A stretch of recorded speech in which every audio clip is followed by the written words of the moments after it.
Thank you very much, members of the Fourth Estate. I want to speak to the young people of this country. What you do not know is at the moment, politics have begun. And what you're seeing and what you would think like a positive revolution or you think you're expressing your voice has taken a political turn. Politicians are infiltrating what was your movement last year. It no longer has a Gen Z face. It no longer has a youth face of this country. It is a competition that has all the political connotation in it. So I want to ask you, and especially the youth in Nairobi, do not be used politically. We know you are peaceful youth. We know you because we've interacted with you. We know you mean well.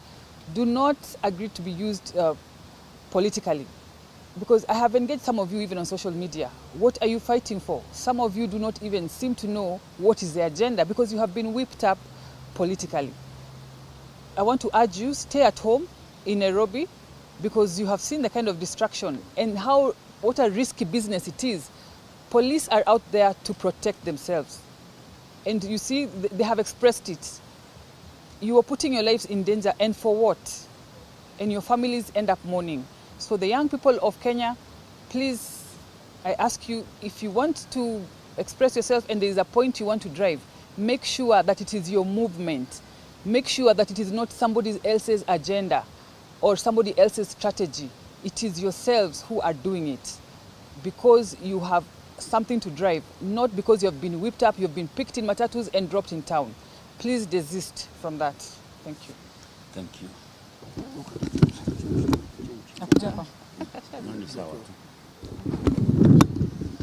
Thank you so much, members of the Fourth Estate, and we appreciate the fact that you came here to cover this space. I want to talk to the young people out there who, in my past life, I worked with in so many platforms.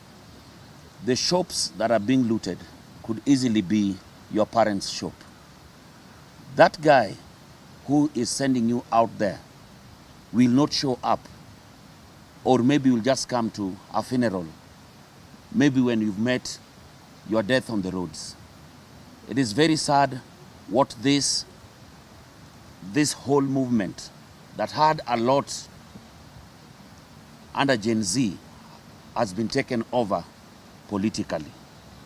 Tomorrow, Saba should be a day for the young people to sit back and reflect and ask themselves, what is our main agenda? As you can see, politics has already started, campaigns are on, and your voice needs to be part of the next general election. But it won't be found in the streets. The big battle is coming in 2027. Go out there. When we are registering as voters, go out there and register to vote. That is where the main battle will be. It will not be found in the streets, it will be found in the ballots. And I want to ask you to come out and support the president with everything that he's doing right now. You can see how much economic empowerment that is going around through even our deputy president and the teams that are going to the villages there to meet our people and ask them what they want, what they need, and it is actually being done. Sit back tomorrow, call your leadership, start having an agenda about this movement. Only then will your voice that is already loud enough will also be heard in 2027. Thank you so much. May we have a peaceful Saba day tomorrow. Asanteni sana. Wacha nisisitize kidogo na Kiswahili kile kingine kisicho cha Kanairo. Dada do nini? To you. Kikuyu. They're requesting a Kikuyu. Yeah, it's okay. Kikuyu ni sawa. Nakubalika.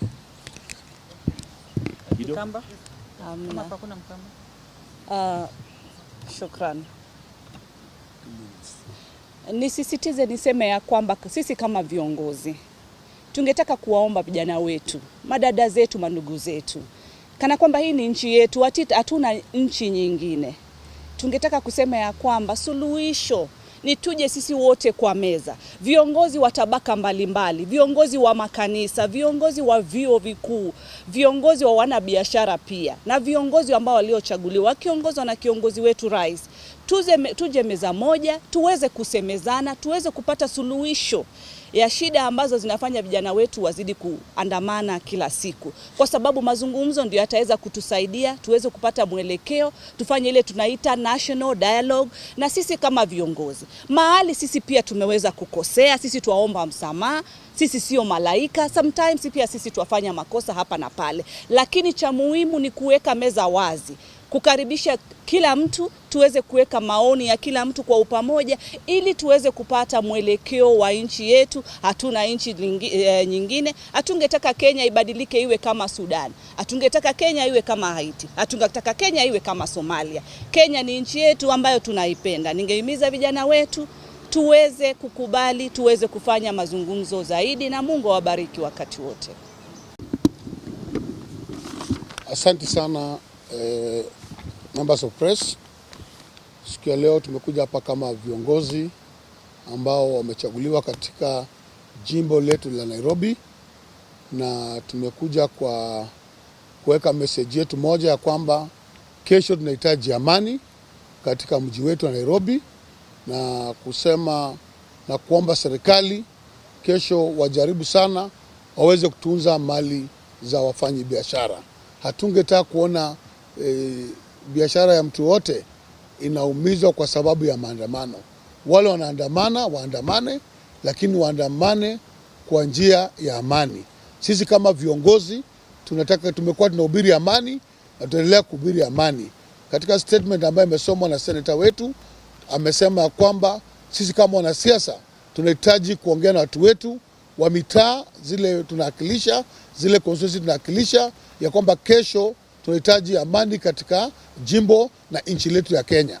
Na tunataka kusema kwamba hakuna mtu yote anazuiliwa kufanya mambo yake ndani ya kisheria, lakini kama unakubaliwa kufanya mambo yako ndani ya kisheria, na wewe pia wajibike kuona kwamba hauinterfere na mali za wafanyabiashara. Hawa wafanyabiashara wamechukua loans, wamepanga mambo zao ili wasaidie jamii zao katika mahali wanatoka, na tutakuwa ni vibaya sana ya kwamba kuna watu wanaingia katika hizo maandamano kuharibu pia amani ya Wakenya. Hakuna Kenya nyingine tutakimbilia kama si ambaye tuko. Sisi ni Wakenya, tutabaki Wakenya, na lazima sisi kama Wakenya tujipende.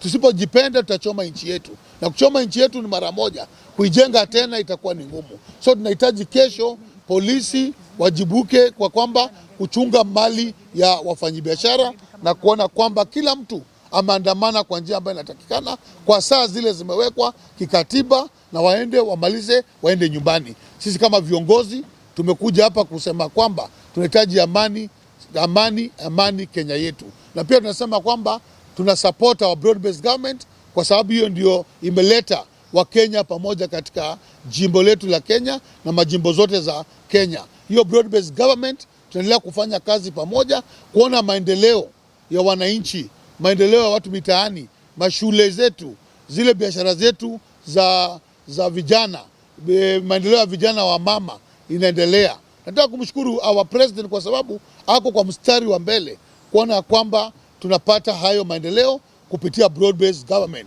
Pia nataka kumshukuru our former prime minister, our party leader wa ODM kukubali kufanya kazi na Rais William Samoei Ruto kuona Kenya mbele na hao wafuate nyuma, na si pia sisi tufuate nyuma. So tunapunguza viongozi wawili na wawache kukashifiwa, kwa sababu kufanya kazi pamoja si hatia, na ndio kwa sababu sisi kama ODM na watu wa UDA tuliweka mkataba pamoja kuona kwamba tumeleta Kenya pamoja, maendeleo iende mbele, sio vita, sio kusukumana. Tunataka kuona kwamba maendeleo ile inapatikana ikuweko. Nikimalizia kwa viongozi wetu wawili, Mheshimiwa Rais na mwenzake Raila Amolo Odinga, tunawapatia nguvu waendelee kushikana kuenda kusukuma Kenya mbele, ya kwamba Kenya ipate maendeleo ambayo inatakana ipatikane. Hata nimeona viongozi wengine wakikashifu sana Raila ya kwamba amefanya hivi, wawachana Raila afanye kazi yake. Raila ni party leader wetu na lazima pia heshimiwe.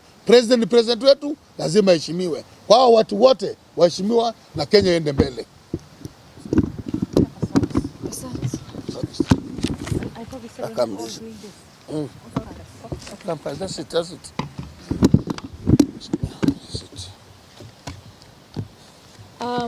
Good morning. The first thing I want to say is we have only one country, Kenya. And it might have a lot of challenges, but the way to solve the challenges are not through demonstrations that turn violent, protests that end up seeing people lose their rights, because one right cannot negate another right. Now, I have trended the whole of this week because of the public order bill. I want people to know that I meant that bill for the good of this nation, not to deter or curtail rights. In 2017, as your woman rep, I saw 97 dead, young dead people. And as ODM, we made sure that each and every one of them was buried with dignity, but we could never replace the lives of those that have been lost. So for me, I want to say to all those that think hashtags are the way to go, and they're taking advantage of our youth and the situations that they find themselves in, those hashtags are not going to give jobs. Those hashtags are actually destroying jobs. So what I want to say is give the president and give the Right Honorable Raila Odinga and any leader of like mind a chance to solve the problems that we want to solve for this country. Going on the streets every week, all right, is actually, it's good if it's peaceful. And I pray that tomorrow will be peaceful. For those that will exercise their rights tomorrow, right, the headlines that are trying to steer more division, right, which I've called the media out for that, right, are not going to help this country. I know that there's also, from the messages that I've gotten, I know that there's a lot of people that are funding these kind of movements in our country from outside. But remember, you live outside, but you're leaving the Kenyans here. Those who are saying invade the institutions of government, they are not on the front line to invade. It is our innocent children and families in despair that are going to lose their lives. So what I want to say is, let us work together. We need to dialogue together and resolve the problems. If Raila could do it, our party leader could do it with Uhuru Kenyatta. If our party leader again can do it with William Ruto, it shows that Raila has everybody in mind. He has this country's peace and prosperity in mind. So let us work together towards a peaceful Kenya. God bless Kenya, and God bless every citizen of this country.